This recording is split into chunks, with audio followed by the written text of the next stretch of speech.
नमस्कार मित्रों, आज मैं लेकर आया हूँ यशस्वी साहित्यकार डॉक्टर रामदरस मिश्र से हुई बातचीत का यह दूसरा भाग। मिश्र जी हिंदी के प्रतिष्ठित साहित्यकार हैं। वे जितने समर्थ कवि हैं उतने समर्थ उपन्यासकार और कहानीकार भी हैं। इनकी लंबी साहित्य यात्रा समय के कई उतार चढ़ाव से गुजरी है।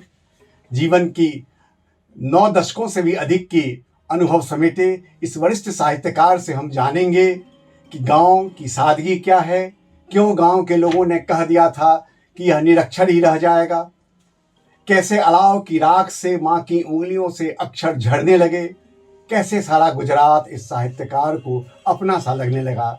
ऐसे कई प्रश्न हैं जिनके संबंध में हम रामदरस जी की रोचक वाणी में बहुत सी बातें अनकही कथाएं सुनेंगे। मैंने पूर्व में भी कहा था कि इस रिकॉर्डिंग में डॉक्टर स्मिता जी का बहुत बड़ा योगदान रहा है। उन्हें धन्यवाद देता हूं और मिश्र जी की धर्मपत्नी पूजनीय सरस्वती जी को प्रणाम करता हूं। तो आइए सुनते हैं बातचीत का दूसरा भाग। को बड़ी करीब से आपने देखा और उसकी संवेदना ने ही आपके भीतर साहित्यिक मूल्य को जन्म दिया। बहुत बड़ी बात आपने कही है और ये आपकी रचनाओं में भी दिखता है। कुछ दृष्टांत अपने। हाँ, मैं कह रहा था कि गांव में पैदा होना मेरे लिए सौभाग्य की बात थी।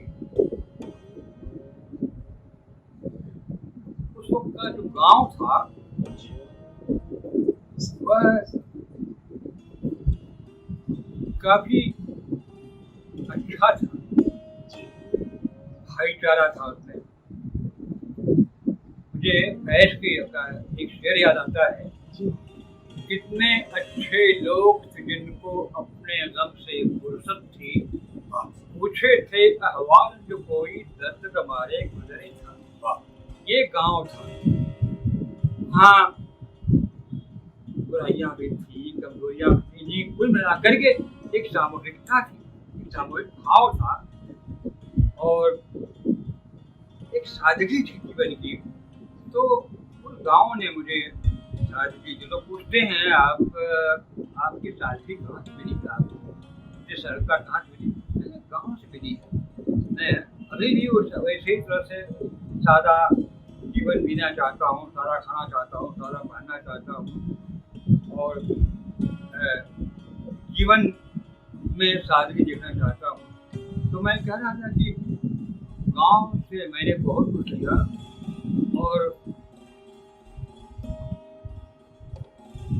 कुछ दिनों बाद शिक्षा के क्रम में मुझे गाँव जाना पड़ा। पंत की एक पंक्ति याद आती है, देख रहा हूँ आज विश्व को मैं ग्रामीण नयन से। तो शहर में आकर भी गांव का जो नयन था उसे नहीं छूटा। गांव एक नयन है, दृष्टि है। आप जहाँ कहीं रहिएगा तो वो गांव का जो दृष्टि का नयन है आपको बल देता रहेगा, आपको सुख देता रहेगा, आपको शांति देता रहेगा। एक बात मैं बार बार कहता हूँ, बार बार अपने नियत के बारे में। मुझे लगता रहा है कि नियत मेरे साथ बहुत क्रूर खेल खेल रही है, लेकिन उस क्रूर खेल और परिणाम होता था बड़ा सुंदर होता था। मैं बहुत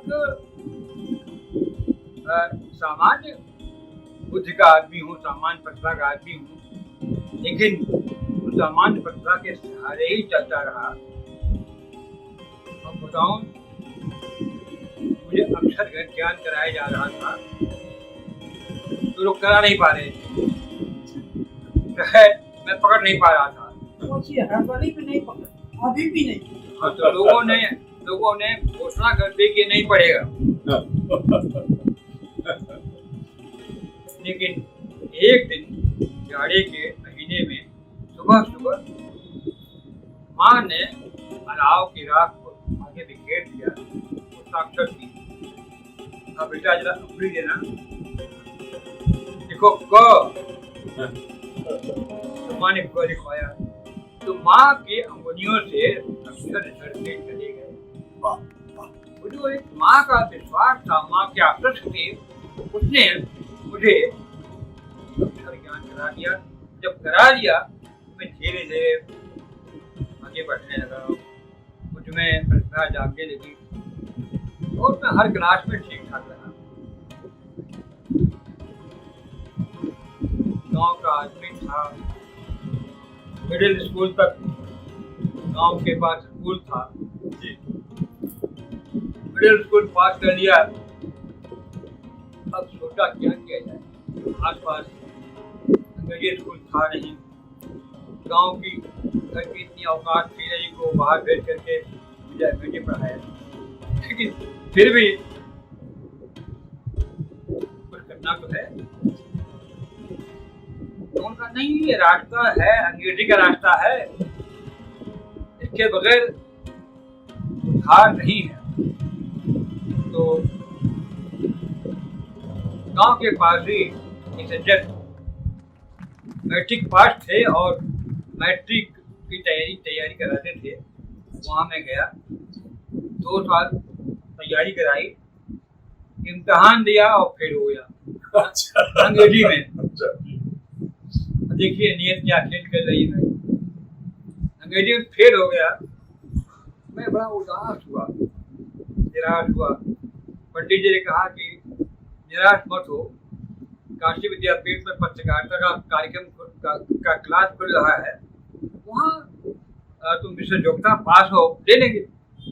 वहाँ गया तो मालूम पड़ा कि यहाँ तो सारा काम अंग्रेजी में होगा।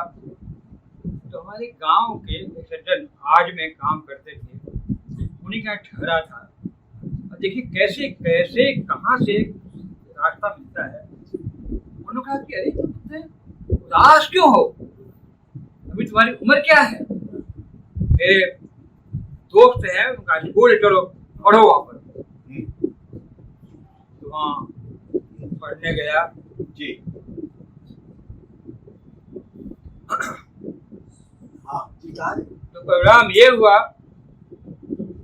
मैं फर्स्ट क्लास पास हुआ और 8वां 9वां स्थान आया। अब उसने मुझे बीएड में जाने का रास्ता दे दिया। बीएड में जाने की मैं कभी कल्पना नहीं करता था, लेकिन उस फर्स्ट क्लास ने मुझे वहाँ जाने दिया और बीएड में गया। तो बीएड के गाँव ही है वास्तव में, बनारस भी एक गांव है और बीएड भी गांव है। गांव में बसा हुआ, गांव के लोग आते थे जाते थे, जो वहाँ छात्र पढ़ते थे वो भी गाँव जैसे थे। बीएड से मैंने ये किया, बीए किया, एमए किया, पीएचडी किया और काशी इतनी रम गई, इतने वहाँ दोस्त हुए, वहाँ हम लोगों के साहित्य यात्रा को बल मिला, प्रकाश मिला और चाहते थे कि काश काशी में ही हमें जगह मिल जाती। लेकिन 2 बार विजय हो लिया, वहाँ नहीं हुआ। देखिए फिर नियत खेल खेल रही है। मैं कहती तुम खुरखुरे हो। वास्तव में मैं खुरखुरा हूँ, सोचता हूँ कि जहाँ हूँ वहीं बना रहा हूँ, लेकिन नियत को मंजूर नहीं था। ना उसने कहा काशी से बाहर निकलो।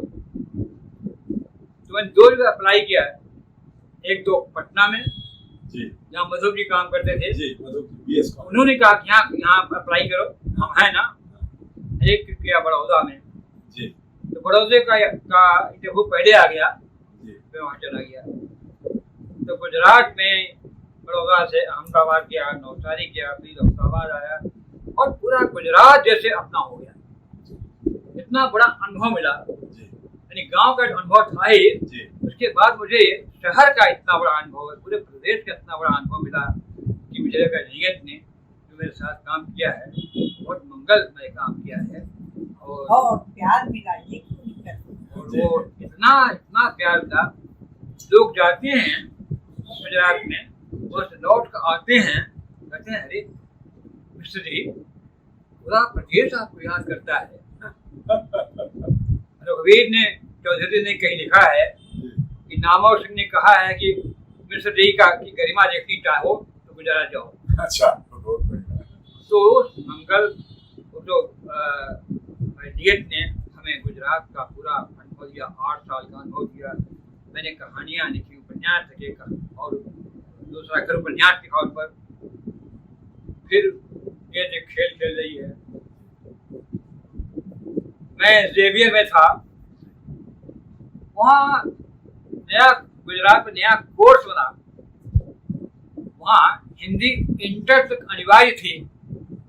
तो जेवियर में मैं हेड था, मेरे अंडर 5 आदमी काम करते थे, और जैसे वह नया कोर्स बना हिंदी हटा दी गई। अब जेवियर वालों को तो मैं भारी लगने लगा। सबसे अधिक तनख्वाह मेरी थी, सबसे ऊंचा मैं था, और हिंदी वहाँ का है। अब मुझे वहाँ से निकलने की आशंका हो गई। उन्होंने इशारा कर दिया कि अब जाइए कहीं। यहाँ गया, वहाँ गया, नौकरी खोजने लगा। फिर दिल्ली में नौकरी मिली। जब वहाँ चढ़ने लगा तो वहाँ संग जोशी ने कहा कि आप दिल्ली जा रहे हैं, हम लोगों को बहुत तकलीफ है, लेकिन आपकी सही जगह वही है। देखिए, गुजरात के अनुभव के बाद दिल्ली आना, और दिल्ली आने के बाद जो कुछ मुझे मिला गुजरात में नहीं मिलता। यहाँ बड़े बड़े साहित्यकारों, बड़े बड़े प्रोफेसरों के संपर्क में आना, उनका प्यार पाना, उनसे कुछ सीखना, यहाँ के प्रकाशक, यहाँ की पत्रिकाएं सब अपने साथ बोली, और मैं अपने को, अपने साहित्य को करता हुआ चला गया और लिखा।